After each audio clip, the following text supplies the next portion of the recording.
What is up, everybody? Welcome to another episode of Shape the Podcast. Those of you who've been watching for a while know who I am. My name is Kyle Waller. I'm your host for the evening. Those of you who are watching this podcast tonight, this podcast was actually recorded on Thursday evening. The reason why is because my father-in-law, Jack, it's his birthday. So me and the wife are spending time with Jack on his birthday. So, a little family time never hurts, right? I hope you have all had a great week so far. I'll tell you, the Waller household is back in full force after the 4th of July. It's been nothing but work, work, work. So I'm glad the weekend is upon us. That way we do get to relax a little bit. So without further ado, my guest of the evening is a gentleman that I met through a local, well, I say local, but through a worldwide tattoo support group on Facebook called the Tattoo Community Support Group.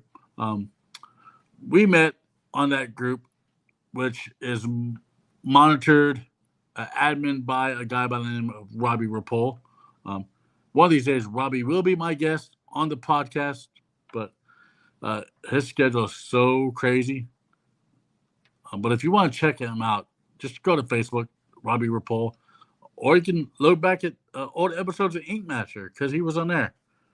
So Greg Blankenbaker is going to be my guest this evening. He is backstage. So without further ado, I'm going to bring him on, and we're going to get his story started. What is up, sir? How you doing tonight? Good, Kyle. How you doing? Oh, man, I'm shaking like the leaves in the tree, sir. That's really what it comes down to. But before we started tonight, you said you were nervous. Well, guess what? Yeah. I'm sweating right now too, so it's okay. All right, we could sweat together. Awesome. I like to thank you first for just when I made that post, reaching out and wanting to be a part of it. I think that's awesome. My guests here lately have been people that I'm involved in the breeding community. Because I do a lot of charity work through the breeding community. And so a lot of my past guests have been through, part of the breeding community, which is great. But I wanted to take it away from that and reach out and have other people come on. And, when I got in that tattoo support group that Robbie invited me to, I was like, yeah, all right. This is my kind of people because they're tattooed, and everybody has a story. And then I started seeing people share stuff about what they've been through. And I'm like, all right, let me just reach out and see if anybody wants to come on. So thank you again for wanting to come on the show tonight. Absolutely. So, nobody that's watching probably knows who you are unless they are friends of yours or co-workers or people that have sat in the chair at your tattoo shop. Why don't you introduce yourself to the lovely crowd out there? Awesome. My name is Greg Blankenbaker. 50. I'll be 51 this year. I live in North Vernon, Indiana. Really small town, the whole county. I think the population is 28,000. And they all go to your tattoo shop? Yeah. I wish. Anyways, I'm doing pretty good. Let's see, 51 years old this year. I was born here, been around the world. I own a tattoo studio. We just celebrated 10 years. Yeah. So what's the name Go of ahead. that place? What's the name of The your Needles, tattoo the studio? Needles Inn. The Needles Inn in North Vernon, Indiana. All right. For those who want to reach out to Greg after the podcast and maybe set up, a time to get tattooed because we do support that here on this show. So that's awesome. 10 years, that's pretty awesome. Now, I'm sure before you got to where you are, I'm sure you had a pretty good story, right? Or that you have a pretty good story. Well, I would like to say that I think it's a good story. All right. It's definitely a story of hope. Well, that's what this podcast is all about. Sharing hope and positive energy. And in hopes that people who are out there struggling, if they see this, they can know that they're not alone in their struggles. And that's what it's all about. It's all about letting people see that no matter what we go through in life, we can change it and make our lives better. So why don't you, whenever you feel like, wherever you feel like sharing, just start sharing it, man. All right, yeah, definitely. So over the last couple days, week or so, I've been thinking where to start. Uh, because over the last several years, I've changed as a person. I'm not the same person. Uh, I used to go around. I was a victim. I was a victim of all the circumstances, of all the things that happened to me, or happened because of me, or I was a victim. And so as I get into the beginning of my story, that I want everybody to know that I'm not a victim anymore. That I'm a survivor, and that's possible for all of us. And by sharing my story, I hope that's what you get out of it.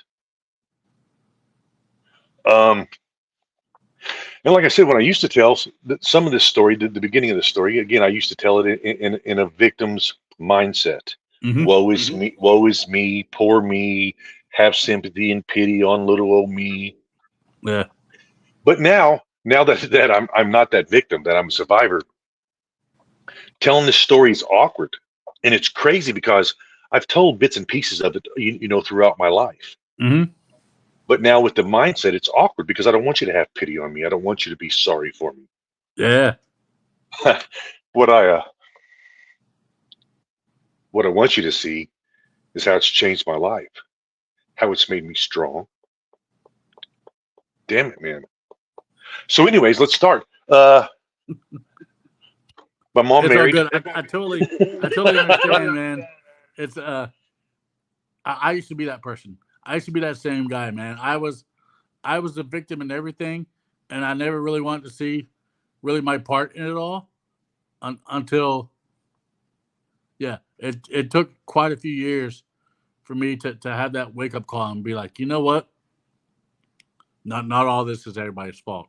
This is a lot of this crap, a lot of this shit that's happening to me is because I made it this way, you know. Right. But yeah, I read this. I read this post on Facebook. I like the Facebook. I read this post said, "You're not responsible for how you was raised, but you yeah. are responsible for how you turn out." Well, I was raised in a in a loving, caring home, and I'm the one that decided to make it, my life at that particular time not so loving and not so caring. But Right. now I'm great, and it's really that a lot of people don't know, but there are a couple things in this life that changed me and made me who I am, and by me doing this podcast, talking to guys like you, or this is what changes me on a daily, on a weekly. So yeah. Yeah, I totally understand that. There's things that I do, and I would just talk about it as recent as today.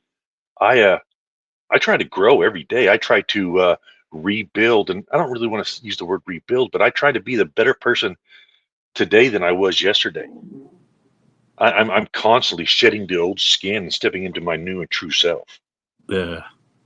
But so some of my earliest memories, around 5 or 6 years old, my mom had married a guy several years older than her. Uh, my dad had committed at 3 years old. My dad had remarried, and at 3 years old, 1977, he walked in and shot and killed his wife. Mm. Shot and wounded her mother, who was holding my 3-month-old sister, and then went out to the car and shot and killed himself. There you go, man. Yeah. So that set the tone for me of people not wanting me. So then my mom didn't know what to do. She didn't really have nothing. She was young. She was a pregnant teen, had me, and she met an older guy, had stability, had his own business. He turned out to be an alcoholic, an abusive alcoholic. Mm. And that went on for a good 6 years of my childhood. Uh, he would come home and drunk, beat up my mom. I remember he bought a 38 pistol one time, and me and my mom hid the bullets. Mm. Well, I put him in a sock, and I mean I was like 6 years old, 7 years old, and I hid him in a dryer. Hindsight's 2020. That was a really bad idea. Yes. In the Yes. Yeah. but it Yeah. was a good idea because later that week he come home drunk, All right. beating my mom up in front of me, and pulled the gun out to shoot her. Mm-hmm. And on top of her, he click, click, click, click, click, and wind up beating her with the pistol because there was no bullets. Where's the bullets, bitch? I'll never forget it. Yeah. Later that year for Christmas, he threw the Christmas tree, the ham or the turkey. I can't remember exactly which meats, the foods my mom had prepared, all the Christmas presents. He threw them out in the yard because nobody was fucking worthy. And so, like I said, I dealt with about 6 years of that. She finally left him. She finally got the courage up to leaving, and she left him for another guy. Wound up with another guy. He was young, about her age. He Mm-hmm. was a biker, living a free spirit, living a free life, and here he is with this new girlfriend that he's absolutely in love with, my mom, and she's got kids. Yeah. Uh, and I'm sure a lot of people back then and even today, they experience that. A single mother with kids, the whole time that the abusive alcoholic stepfather is still trying to fight for her back. She's trying to live her life, introduced to drugs and alcohol and partying. One point, me and my brother are locked into about a 10 by 10 laundry closet. We're Mm-hmm. living in Arizona, and they're doing drugs. My mom and the new biker dude, they're doing drugs, and well, I'm not. Let me stop at this story. I'm not putting anybody down here. I'm not saying any of these people are villains in my story. Yeah. Okay, they lived their life how they knew how. Anyway, so being locked in the closet, they locked us in the closet in the laundry room, threw us a mattress and some blankets. Um, and the reason they put us in there because they didn't want us watching them doing drugs. Mm-hmm. I mean, I understand that now, but being locked in the closet at 7 years old with cockroaches coming out of the floor because again it was a laundry room with a drain in it. Yeah. Gave me a lifelong fear of cockroaches. So yeah, no cockroaches for you. Yeah, I moved in a house one time. Me and an ex-wife of mine moved into a house. Took us all day to pack our stuff and move in. We finally got to the house. I opened one of the closets, and the roaches were like, "Hey, what are you doing here?" Anyways, it took us a couple hours to pack all our shit back up and move the fuck back out.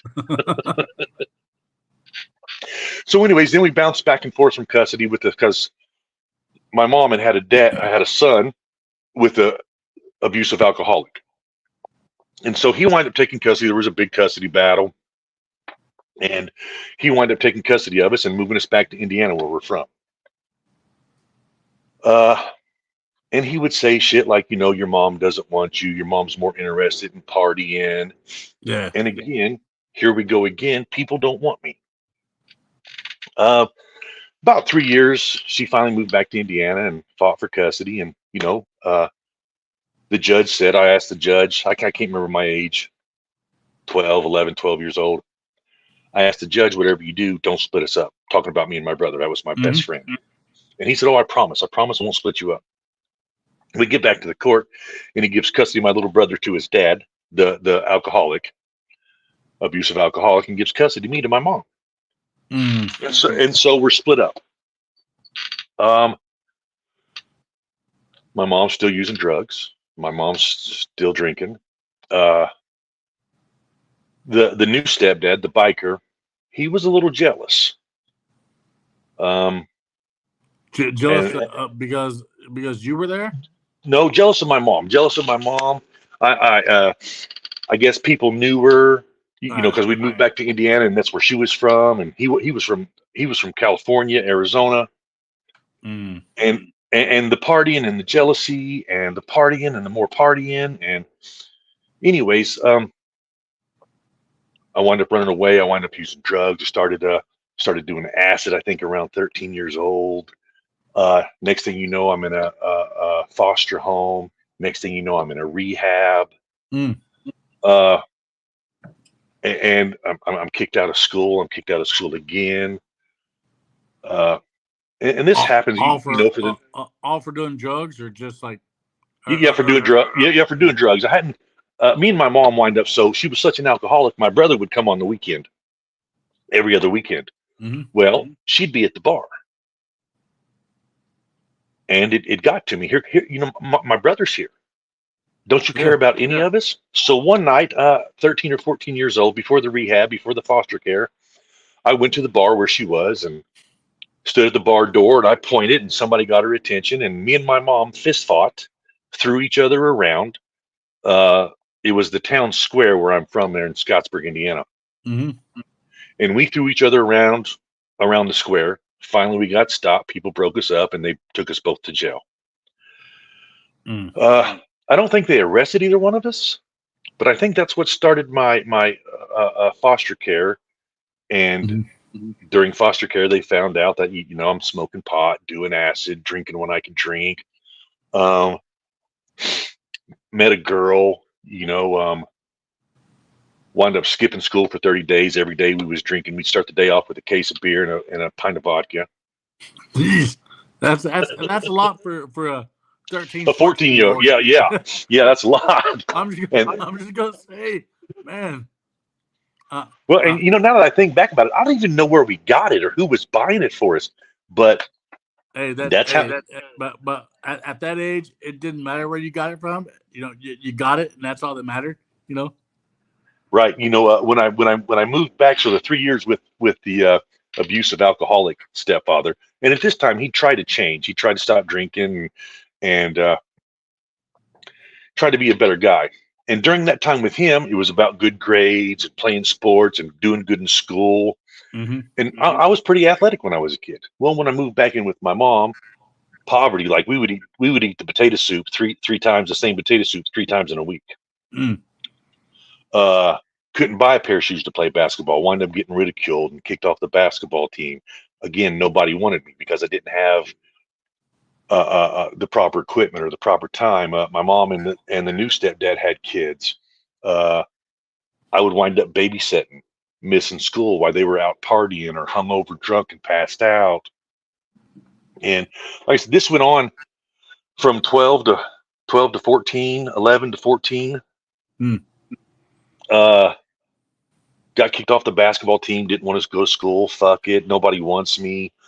Uh, Scared for my sisters because my mom would, she'd get drunk, come home passed out. They'd be out all night doing drugs. And then, like I said, man, so I'm doing drugs. Fuck it. Yeah. This is what we do. This is what we do. Monkey see, monkey do. Yeah, absolutely. So,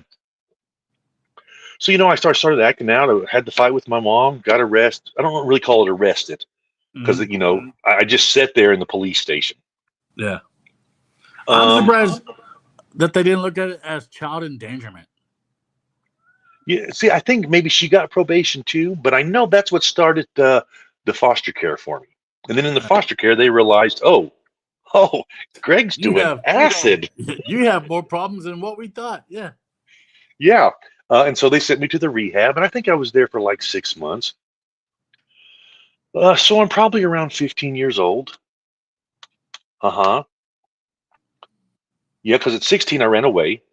Shit didn't change. My mom's still an alcoholic, so I had me a girlfriend, and we hitchhiked to Florida from Indiana.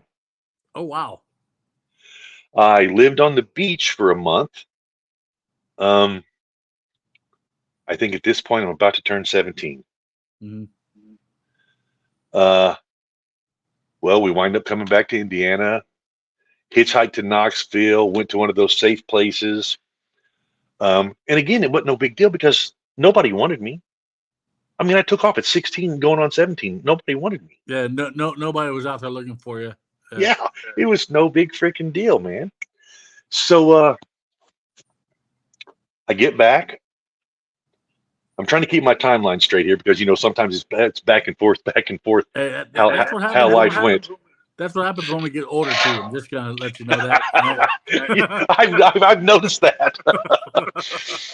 So I get back. I'm 16. We're going on 17. Again, nothing's changed. I'm watching my sisters. My mom's still drinking. My mom's still doing drugs. I remember one time she put a vial of cocaine up on the cabinet in the living room. Mm-hmm. And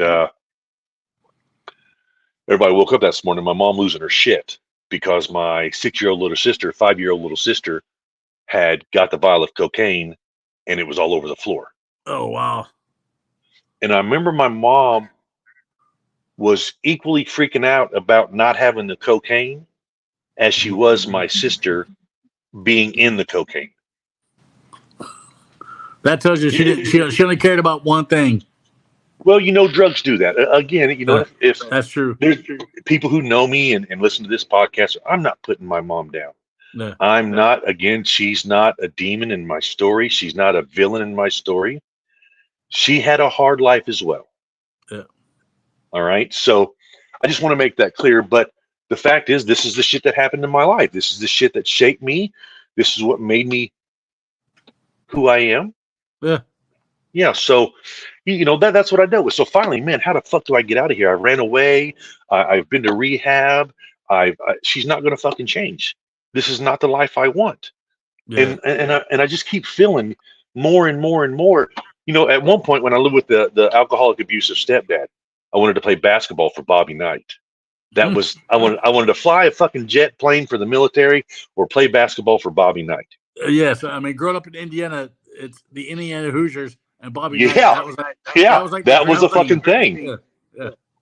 So moving in with my mom, like I said, man, poverty. We so fucking poor.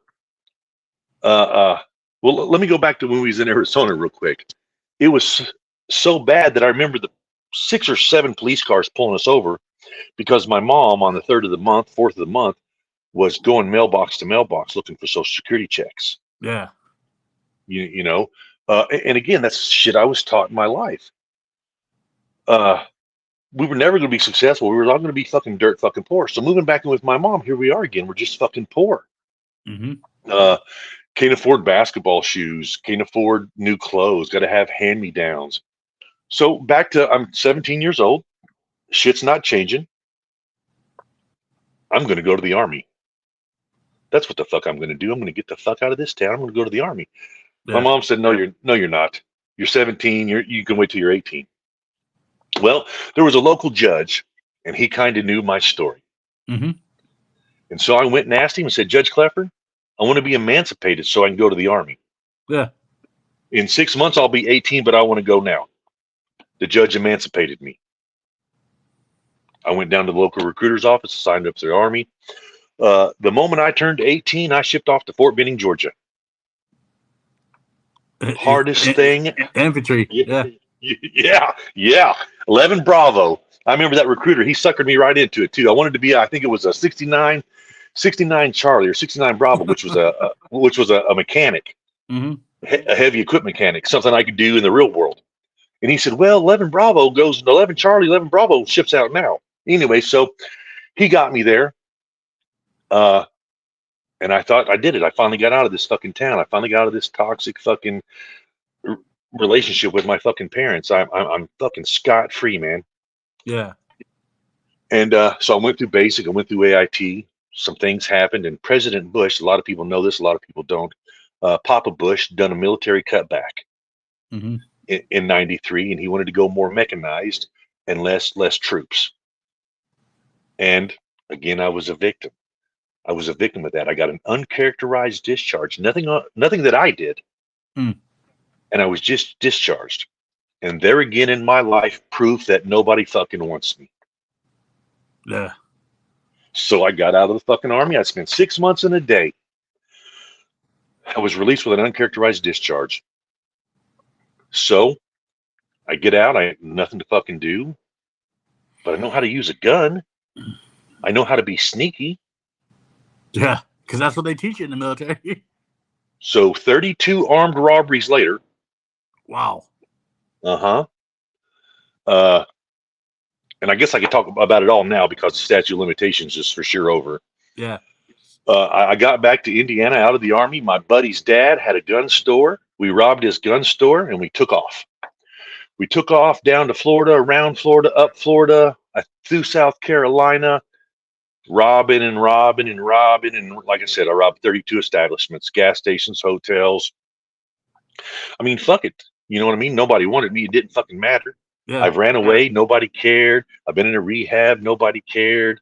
I've been to the Army. Nobody fucking cared. So what does it fucking matter?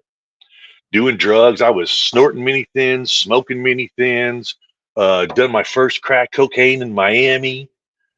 Man, that was an experience. I got home. I got home like nothing happened. I would just been on vacation, and my and A my mom said, 32 robbery vacation, yeah. "Well, no, I hadn't got to 32 yet." All right. Early, My mom said, early. "No, I was probably in the good 28, 29."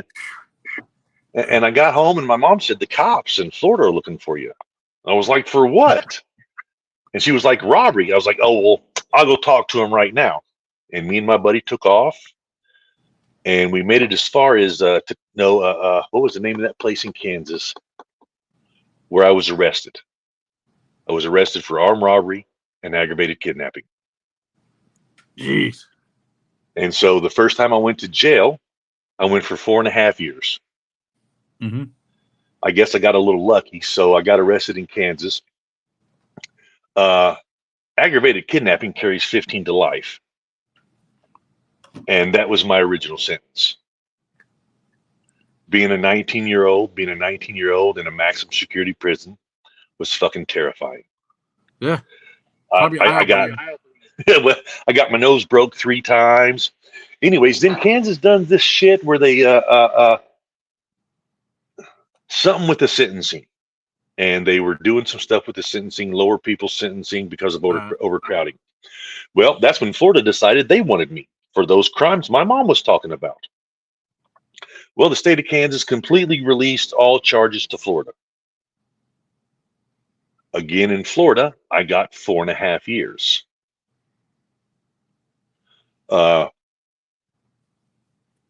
Florida, back then, it was 3 for 1. So every one day you did good without getting in trouble, they'd give you 3 days credit. Yep. So let's see where we at now. So I get out of prison, 4.5 years. I got out, tried to have a conversation with my mom, wanted to squash everything, tried to make amends, apologize for everything that I've done, Yeah. and let her know what she's done to me. Well, that night she tried to shoot me, stab me, hit me with a baseball bat, and run me over because she wasn't having none of it. And you're just trying to right your wrongs. Well, and kind of let her know that what she's done to me. Yeah. She's not very good about being accountable. Yeah. And again, I imagine guilt's a motherfucker. Guilt can make you not see things. Guilt can make you see things that's not there. Mm-hmm. Guilt can make you not want to fucking deal with it. Yeah. And I believe a lot of that's her. So anyways, let's see. So here we are again. Fucking same shit. Nobody wants me. So I found the first girl that wanted me. And I even told her, listen, man, I'm an ex-convict. I'm a fucking loser. I'm a fucking high school dropout, kicked out of the fucking military. Nobody wants me. She said, Yeah. I did. I do, and flung her hair. So I got her pregnant. And I thought that was going good. Had a beautiful little daughter. Bought us a home. But again, my imposter syndrome kicked in. That's what I like to call that, imposter syndrome. Yeah. I can't be this happy. I can't be like this. So I started fucking around. Started doing drugs again. Wind up hooking up with the neighbor. That was fucking horrible. The next 3 years of my life, the neighbor was the most that I think I found my mom when I hooked up with the neighbor because this lady was so fucking toxic. And it brought things out of me that I never thought could be. There was times that I was abusive, that I was the stepdad, the abusive alcoholic stepdad. And I felt like I was reliving my mom and that man's past, and it was fucking horrible. And I did that for about 3 years. I broke up with her. I'm just going to give a little quick back. So back when I was 14, I was walking down the fucking street.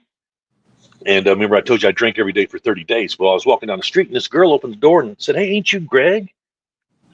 Anyways, we had a little fling for about 30 days. Like I said, I got in trouble for drinking, all that. Anyway, so after this toxic relationship with this lady, somebody puts an ad in the paper for me. And again, all this, man, up, down, up, down, up, down. It's just fucking crazy. Again, nobody wants me. The best thing to do is fucking drugs because it makes nobody want me go away. Yeah. It makes my unsuccessful, miserable fucking existence go away. Yeah. Um, and like I said, it's not, if I'm not fucking up the relationship, we're fucking up the relationship. So, anyways, I break up with this toxic chick, and there's an ad in the paper. A girl looking for an old friend. She was looking for me. Anyways, I call it up, and it's the girl I met walking down the street one day. They don't So do that anymore, by the way. It's called Facebook. yeah, yeah, I know. Or fucking Tinder, right? I mean, whatever. So, anyways, I get with this girl, and it's great, man. It's great. We well, at the time, so I'm on home incarceration for the bullshit with the past toxic relationship. Mm-hmm. And when I mean toxic, this girl would try to run me over. I tried to leave one time with my brother, and she followed us all around town, running her car up on the curb. Just fucking crazy, man. My brother made me get out of the car. He said, "Man, I love you, but I can't do this. This is fucked up." Anyways, so me and that girl split up. The girl that put an ad in the paper for me, her name's Phyllis. Um, so we get together. I'm on home incarceration. We fall back in love. They let me off home incarceration. So here I go. I'm going to fuck this relationship up too. Mm-hmm. So I start doing meth. Now at the time, life's pretty good. I'm making about $2,500 a week doing cable, All right. installing cable lines. And so a buddy of mine comes over and smokes a joint laced with meth. That's all it took. That's all it took, man, for the next 7, 8 months.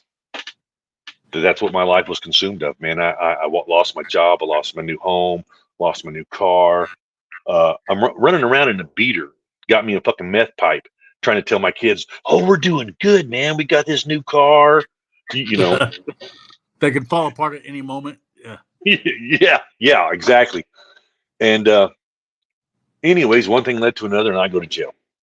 I got busted with 2 8-balls of meth and 2 ounces of marijuana. Again, just miserable, man. I'm just trying to ruin my fucking life because really, nobody wants me. Yeah. I'm not worth fucking shit. And I've got a whole fucking track record to prove it. And this girl, this Phyllis,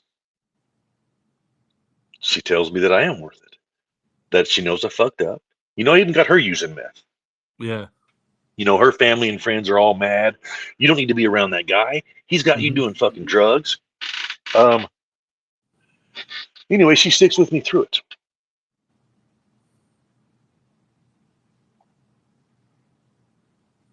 Sorry, give me a second. Oh no, you're good. Yeah. I during the meth, I cheated on her while I was doing meth.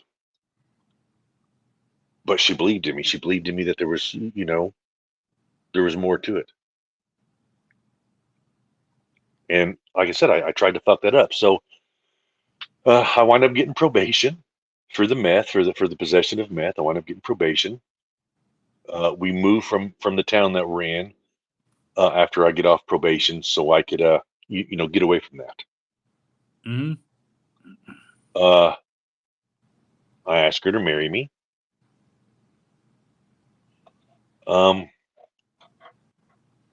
We get married. And here's where the story starts getting really fucking good. So with the toxic relationship, or with the one that I cheated on, had my first kid with, or I even had a kid when I first got out of prison. An older woman had a car. They always wanted me to be something else. They always wanted me to be the version they wanted. Well, yeah, because they thought they could rescue you. Right. And this girl, Phyllis, man, she's always loved me for who I am. I'm going to get into more stories about my mom. My mom's always called me a monster. You can't see very well behind me, but my studio's lined with Frankenstein. All right. Right, because that's my hero. Yeah. He was misunderstood. He Hmm. wasn't a monster. He had a big heart. He just wanted a fucking hug. Yeah. And anyways, so my mom's basically always called me a monster, even most recently. Uh, what kind of a horrible person I am and how, anyways, just fucking crazy shit. But this girl Phyllis, man, didn't matter that I did math. Didn't matter that I fucked up. She's seen the good in me. And she's always called me a good person. And I'm trying to, that's not fucking true. Do you know that I've been to prison? I've done 32 fucking armed robberies. I, Yeah. I, my therapist calls it hero savior complex. Mm. I watched my mom get beat up. I watched the abuse. Well, I've assaulted 38 dudes since 2011. If I see you being mean to your kids, beating your wife, I'm going to bring it to you. Phyllis never told me that you're a monster. She's always loved me for who I am and told me that, you can do better because you're a good Hmm. person, Greg. You're a good person, Greg. And again, like I said, man, I got all this fucking trauma, all this fucking toxic, fucking abusive, drug fueled, fucking miserable life. And I could go way more into detail. Like I said, we would try to keep this in an hour. I could go way more into detail. As long as you want to go, man, like for real. Like my viewers understand that this podcast has no time limit, So it's really up to you. But I totally like your story about Phyllis resonates with me because number one, my son helped change my life, but then number two, the woman that's in the bedroom behind me, you know, uh, helped me change my life. I had to do the changing, and I had to get Right. my life, but she believed in me enough to help me do it. So it's yeah, it's credit to women like that see us through our bad times, and and the women that stick with us through our good times. Even if Right. because trust me, I haven't been the best husband. Right. You're saying. We've had our ups and downs because of the stuff I've done. But yeah, my wife, man, my biggest supporter is my wife, and uh, you know, and then of course my family. Right. My mom threatens me all the time. you know, you better treat that woman nice. You better treat her nice because if you don't, I'm gonna whip you. Like Right. Yeah. yeah. But it's amazing that that that can start something. That started the change. Yeah, that little spark of belief. Yeah. Because she saw it. She saw within you what you could not see within yourself, regardless of the shit that you'd put yourself through. She Yes. saw it. So When, kudos to when we got, Phyllis. thank you very much. Thank you very much. I'm definitely going to tell her, and she'll probably see this. But um, when we split up, there was reasons when I was 14 years old when we split up. But when she put the ad in the paper and I answered it, she said, I never forgot the way you loved me. And then 15 years later, here we are. Uh, anyway, so that started it, man. And so, I took her I took her through the meth addiction, and we got out of it. She didn't leave me. She didn't bail on me. She still believed in me and believed that I loved her, and she loved me. Mm-hmm. So we got sober. We got sober together. We've been sober now. Holy shit. 15, 16 something years. No. I was gonna say you really don't need to count because I went through AA and stuff like that. The only thing you need to worry about is the now when it comes to sobriety. Right. That's how I feel about it So too. many and here's the thing. I don't do drugs. Do I drink? Yes. but I don't drink like I'm not drinking like a sailor. I'm not out getting Right. drunk. I'm a social drinker. I'm a very social drinker. So I consider myself to be sober, but I don't count my days of my sobriety. Some people do, but the way I look at it is that I am living for the I'm now. fucking sober Yeah, today. That's right. I'm living for the now, and the now is what I can't control. I can't control what happens tomorrow. I definitely can't control what happened in the past because it's the past, But I think a lot of people, like forget that. They forget that because back when I was doing drugs, I was looking for my next fix. Like I was cocaine was my drug of choice. You know, I and I would look for my next fix. So of course I tried to look to in the future for that. But now that I'm who I am, I can't live for tomorrow because how do I know tomorrow's going to come? You know, Right.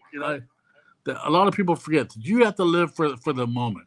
You have to live for the moment. You have to be in the moment, and you just have to enjoy the moment. You know, and except for if you're out there, doing things you're not supposed to be doing. That's totally different. Right? I hope Yes. you hate every single fucking moment of that.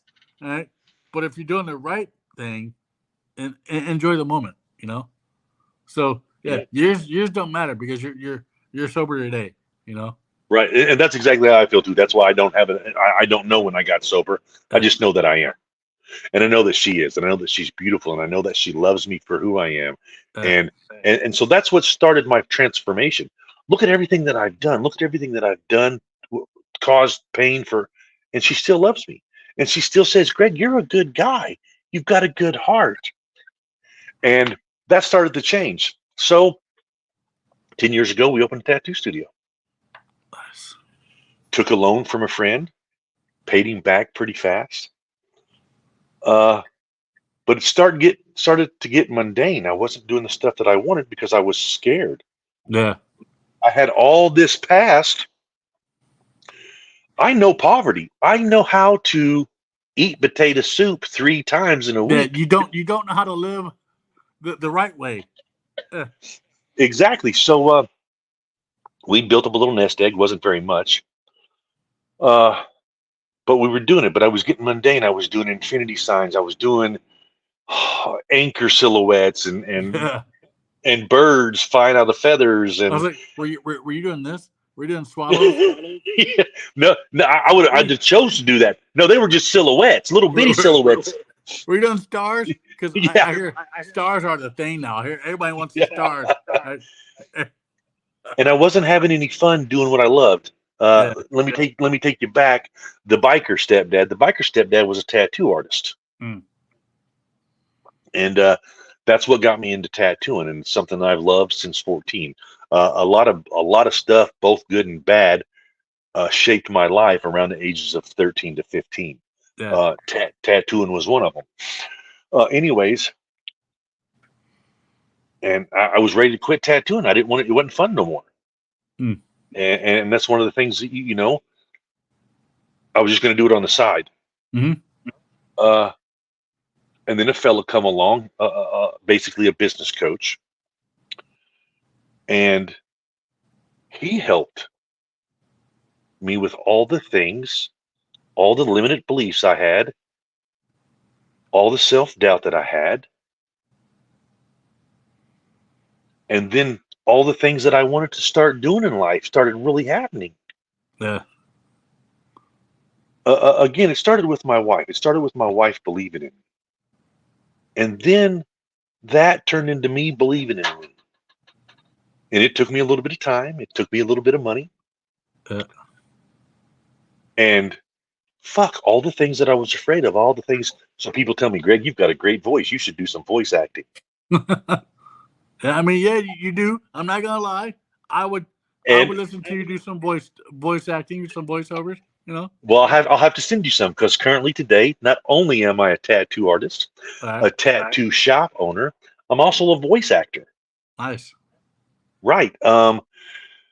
people I've always wanted in my life. Like I said, I could get more into detail about my trauma as a child, the things that I went through as a child, and my limited beliefs and self-doubt.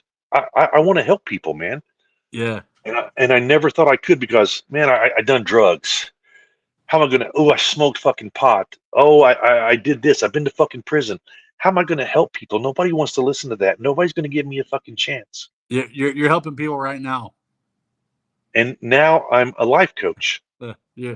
At this very moment, the people who will be watching this podcast and are watching this podcast right now, you're helping them. Yeah, I know that's to me that's when you made that post on the tattoo support community. I was so I believe big time in the universe. Yeah. The universe put us together here today because somebody listening to this, somebody watching this is going to be fuck. Well, if Greg can do it, so can I. Yeah. And that's what I want to tell you. As I get more into this story, that's what I want to tell you. I had it rough. I went 27 years of my life. Everything that ever happened wrong to me was because I didn't have a dad. He killed himself. My mom was an alcoholic drug addict who cared more about that than me. Mm-hmm. And this takes me back to the beginning of that post I read on Facebook. You're not responsible for how you was raised, but you are responsible for how you turn out. And believing in myself was the biggest step I ever took. Believing that I'm unique, believing that I am more than a toxic fucking relationship. I am more than a poverty-stricken kid from a small town. Because today I wake up, I was telling somebody earlier today, gratitude is my flex. Yeah, I mean, you got to be grateful for everything, I mean, Yeah, and here's the thing: you have to be grateful for what you've been through, all right? And you can't forget it, because if you forget what you've been through, guess what's going to happen? you're going to repeat yourself. You're doomed to repeat it. Yes. Yeah, That's that. yeah, and so I am grateful. I watched Thank you, AA. All right, AA taught me that. NA, yeah. Thank you to all those, those meetings that I went through, that because they helped me along the way. But yeah, you can't forget the past, or shut the door on it, because the past is what helped mold you. Right? Your past is what helped Phyllis see how good of a guy you are. Your past and the things that you've been through helped you open up your tattoo studio. And that's the thing, because by remembering that past, and by talking about it, you weren't doomed to repeat it. Right, and that's what that's what I want to tell people. I used to look at my mistakes as again toxic. Nobody wanted me. What a horrible fucking person I must be. All this. I had a prosecutor one time go through my rap sheet, and he said, "Well, Mr. Blankenbaker, here's the fucking problem right here. You're just a repeat offender. You're just a criminal. They need to put you away for life." Hmm. But man, those mistakes, I learned from them. I really did. This day right here, I'm sitting in front of you, Kyle. I'm telling you that I learned. Michael Jordan said, I've missed more shots than I ever hit, but I didn't stop taking them. That's why he's the GOAT. All right, all you LeBron fans, no. Michael Jordan is the GOAT of NBA basketball. I don't care what you say. Right now, this is how you get subscribers right here. But anyways, and that's the truth, man. I've been kicked down. I've been kicked so many times, and I could go on and repeat, or paraphrase or phrase all kinds of quotes. But the thing is, man, believing in myself has made my life better. Today, I'm just going to go ahead. Today, I'm a business owner. I'm a tattoo artist that I love. I travel the world. I'm award winning. I make stupid amounts of money, and I fucking love it. I'm a voice actor. I once or twice a month I get a voice acting gig. I've done a Ford commercial. I've done Domino's commercial. Pizza's still terrible, by the way. Domino's. The voice actor might be great, but the pizza sucks. We started real estate. I have rental properties. Um, I'm married to my best friend, to my beautiful woman. I flat out own my own home. I don't pay a monthly mortgage. I fucking own it. I have 3 Yukon Denali's sitting in my driveway. Now listen, let me stop. I'm not boasting Not and bragging. not after tonight because I'm gonna find out where you live and I'm gonna come lift one. So you only have two. Sorry for your luck. Just kidding, everybody. That's a joke. And I'm that guy. Listen, I'm grateful. If you need to borrow a ride, Kyle, I got you, bro. Nah, I got a nice right outside. All right. But again, I'm not bragging. I'm not boasting. I don't want you to think that. Yeah. What I'm doing is telling you, look where I've come, man. Yeah. Believe in yourself and watch it grow. You've heard the story. Rome wasn't built in a day. Mm-hmm. It wasn't. It wasn't. I've come from all these hardships, all these heartaches, and I really thought I was. That's the hand I was dealt. Fucking live with it, buddy. Yeah. And it took one person to believe in me. And that one person believed in me and opened up a whole door, a whole amazing, wonderful life. And today, I make over $100,000 a year. To me, I'm successful. Now, again, remember, every day I want to shed that old skin and step into the new true me. Yep. Every day I want to level up. And one of the hardest things for me in being successful, I was saying earlier, is that I know how to be fucking poor. King of the trailer hood, man. I know how to be. I know how to be poor. Yeah. I could talk. Oh, please don't cut off the lights yet. Give me 2 more days. I'll get the electricity paid. Oh, don't shut off the water yet. I know how to bum food. I know. The scariest part was being successful. The scariest part was being happy. The scariest part was not being fucking toxic. Mm. And once you realize that you're unique, that you're fucking amazing, that you're the best you there is, because there is no other you. That's true. Even though I'm a twin, like I am the only Kyle, right? And those who know me know that I'm a twin. And trust me, he is not me, and I am not him. Okay. Right, and that's the thing. And one of those, when you start realizing that and realizing your worth and realizing your value, that's what's amazing. And it starts making that stuff I said hard. Because again, I can be poor, brother. I know how to be fucking poor. And there's several times I've tried to fall back into it. But I've surrounded myself with a support group. I've got some really good friends in the tattoo community you know what I mean? I could pick up and call. Robbie's one of them. Not too long ago, I was having a bad day, man. Called Robbie, said, Robbie, man, I just needed to hear your voice. Yeah, that guy, man. I mean, I watched him on Ink Master, and then I actually met him prior to his amputation, prior to the Rad movement. I met him in Louisville, Kentucky. A villain art show had just wrapped up. We were at the Magnolia Bar down in Louisville, in old Louisville, and it was at an after party. And he was there. We met each other, and that man, he was one of those guys where I was like, man, this guy's got something, and I knew it. And then the moment that you know that his light went off in his head, and he turned his life into something magical, like yeah. I mean, that's you're talking about a guy that inspires me, like that's Yeah. Oh, and that's yes, I know. and yes, Robbie, I hope you watch this. We have to hook up. I gotta have you on the show. It's I reached out to him like when I first started this podcast, because I'm actually coming up on a year. August will be my year um, doing this podcast. I'm here to tell you that it's every single podcast I've done, every single one, I've gotten something out of it. And I've walked away blessed. There's some, man, I have sat down afterwards and I've cried because it's it's a good reminder to hear people's stories, because it makes you think of how far that you've come in your life, and it makes you think that yes, uh, I am not, you know, like everybody else. I am me, you know, and and yes, I took the steps I needed to make the changes with some help. You know, that's you. You took the steps you needed to change, but you had some help. You know, Right. it took one person believing in you for you to believe in yourself.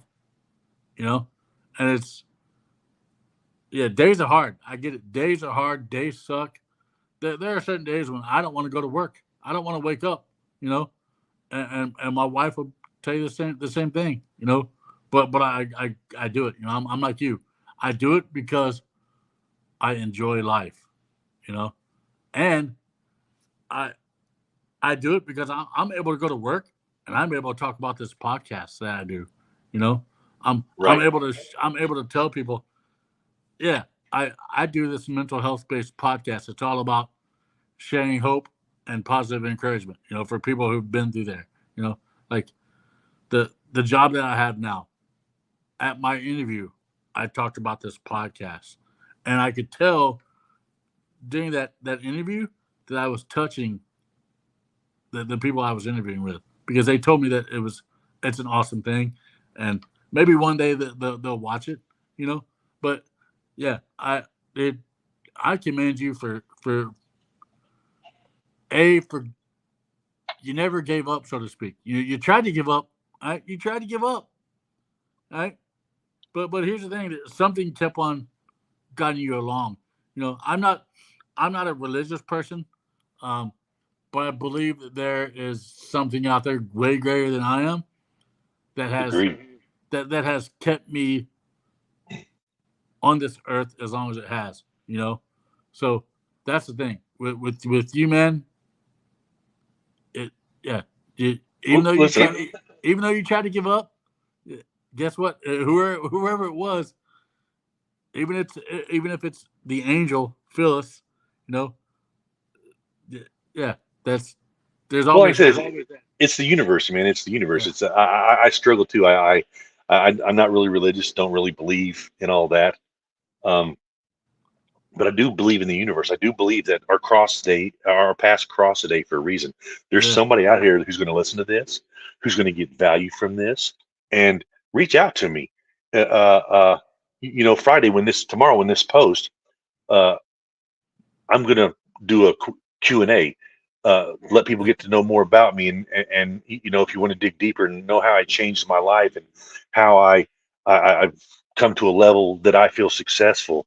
Um, how I left the poverty, how I left the toxic relationships, how I left the misery and traded all in for happiness and mhm, gratitude and positivity and I do as I was saying the things I get to do. I'm a life coach, so I run a tattoo group called Top Tier Tattoo Community, all and right, it's not about your tattoo art. It's yeah, about believing in yourself. It's about believing who you are because again, you're unique, you're amazing, you're yeah, fucking important, man.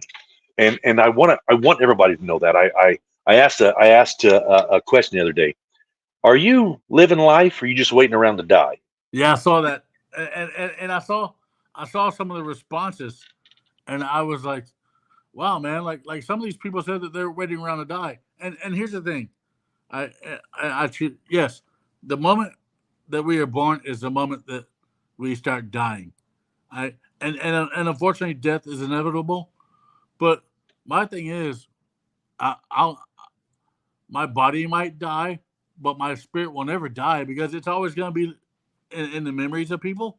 You know, uh, I'm going to come back. I'm going to come back here to haunt you, or to to be a raccoon rummaging in your trash because the raccoon is my spirit animal. Uh, but I truly believe that I will never die. So in that aspect. So yeah, I Right. did see that when you posted that the other day, and that's why I said what I said. It's because I'm not afraid to die, but B, I truly believe that I will always live on some form or fashion. You know, Well, I want to live my life to the fullest. I want to be uh, happy every day. I want to wake up with a smile. I want to go to bed with a smile. uh, I want to know that I help somebody else, that I help uh, for whatever reason, you need food, bro, I got you. You need a ride, I got you. Yeah. I believe that's my heart. And I believe that I went through all those trials, tribulations, all that misery to be where I'm at today, so I could pass it on. And I want to say, Kyle, man, I really appreciate you having me on here and let me Dude, tell this story because again, if this touches one person, we did a good fucking thing today, man. that's I mean that's all I look at in my podcast and doing this is that if one person gets something out of it, you know, then that's all that matters. At least one life was spared from the despair, the whatever they're going through. We we we we all go through shit in our lives. You know, um, and all it takes is a change. Well, and here, This is my. You know what my therapy is besides this? That this is oh my yeah, therapy right here. uh-huh. Sitting down in a chair and fuck numbing cream. That's right, I said it. Fuck numbing cream. I, having that needle go in my arm with that ink, feeling that pain, like that's an endorphin for me. That's Well, that's it's kind of releasing. they You're releasing toxins. I'm releasing yeah, toxins in my body.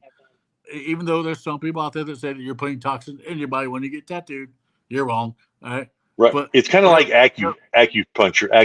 yes, It really does. It really is. And one of the things, as being a tattoo artist, the hundreds of people a month or however many people I tattoo, I I get to uh, I get to spread this. I get to help them yeah, be positive or pass a message on to them. And it's kind of, not only are you getting the tattoo and getting the needle and the acupuncture, but I get to tell you how great you are and how unique you are and how you deserve your most happiest life, how you deserve to be the best version of you, and the universe wants to give it to you. All you got to do is just reach in there with those two hands yeah. and take it. That's what's up. And don't worry, you're gonna have like 102, 103 because I will be tattooed by you. I don't care hell or high water, even if it's at the Cyan. By the way, those of you who can't make it to North Vernon, Indiana, which for a lot of my viewers that's might be too far away, but there is a an awesome 3-day tattoo event coming up next February the 28th, March 1st, and March 2nd of 2025. I believe I got the dates right. Up in Dayton, Ohio, which is close to where I live at, there's actually a tattoo convention going on called the Cyan Tattoo Invitational. Um, Greg will be there. Yeah, He'll be hosted by tattooing. Josh Wiley. Yes, Yes. hosted by Josh Wiley of Modified Skin, which a lot of people know Modified Skin because I got a company called White Oak Beard Supply, who's a good friend of mine, Jared Manis. His beard oil is in Josh's shop. So that's how I got to build a relationship with Josh that way. Plus, uh, I don't know if I told you about this, but there will be a charity aspect of that whole event. There's going to be a charitable beard mustache competition uh, on on the Saturday of that show. So on the March the 1st, sometime during the day. I think last year we did it at 2 o'clock. I think we're going to do it 2 o'clock next year. But yeah, there's going to be a charitable beard and mustache competition uh, to raise money for a great local charity in Dayton. So Awesome. yeah, That's awesome. but That's yes, awesome. for those of you who can't go to North Brennan and go to the Needles Inn, you can come up to Dayton, Ohio next year and see Greg there. You know, get Yeah. some words of wisdom while he's poking you with his needles. Uh-huh. Well, Listen, I appreciate it, man. I appreciate you taking that time out to come on tonight. Dude, you've touched my heart. You did. You got me crying a little bit. All right, you got me, but that's not hard to do because I cry every single episode hey, of Shape listen, the it's a thing. Podcast. All right, it's my thing. Like I'm a big softy, even though I used to be that guy. I used to be the guy that would get mad and get in fights because I thought that you were doing me wrong and crap like that. Well, today I'm not that guy, but it's people like you and people like my past guests that have helped me be the better person who I am today. So I thank you for doing that. I thank you for coming on to share your story because it's powerful, you know. Um, but before I wrap up and before I kick you to the back and we converse a little bit more, and I know you've said a lot, but if there's like something you could tell somebody out there who's going through anything, whether it be like, I don't know, just unhappiness in life of any sort or any type of addiction, or just feeling like that, like they're worthless. What's what's something that you could tell somebody to just help them, see that they're not. You're not alone. Believe in yourself and reach out because you're not alone. That's nicely put. And everybody matters. Right? It doesn't matter what you believe. Yeah, Everybody matters, and everybody has a purpose. And Greg, you found your purpose, brother. You're living it right now. You sharing your story. That's your purpose. So thank you. I'm gonna kick you to the back and wrap up the podcast. But I'll be I with you in a appreciate you. moment. All Thanks right. for making it. Thanks for making it so welcoming. Welcoming. Yes, I got it. Yes. All right, I'll be with you in a moment, Greg. Thank you very All right, much. man. Thank you. All right. That will do it, guys and girls.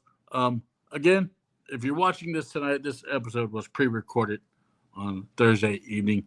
I'd like to thank you all. I don't know if I'm going to have a podcast in 2 weeks or not because I don't have a guest lined up. I know I usually do, but I don't. But we're also going to be out of town in 2 weeks. We're going to Elizabethtown, Kentucky, to be a part of a beard and mustache competition down there. And then August is the 1 year anniversary of my podcast. Wow. A year of not only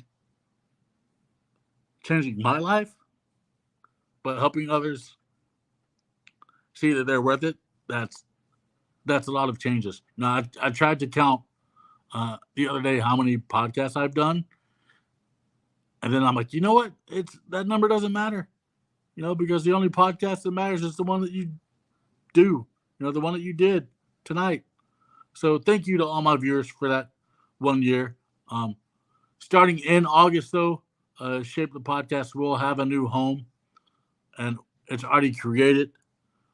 It will still be aired on the Shape the Podcast page on Facebook, and it will still be aired on Talking Beards YouTube page as well, because that's Aaron and Sean of Talking Beards. They've so graciously let me use their network to broadcast. But I have created a YouTube page. So starting in August, you can go over to the Shape the Podcast for you. That's Shape the Podcast for, and just you, not YOU. Go over to that channel, subscribe to it. There's no videos up yet, but starting in August, there will be. But yeah, thank you all. Thank you all for, again, tuning in every single Friday night. I thank you all for believing in me. And that's it. We'll see you probably in August. I don't know, or in 2 weeks. I might just have an episode in 2 weeks where I just come on and just invite whoever shows up in the comments, if they want to come on and talk. But thanks, guys. Have a great night. Have a great weekend. And be kind. Do something for somebody else.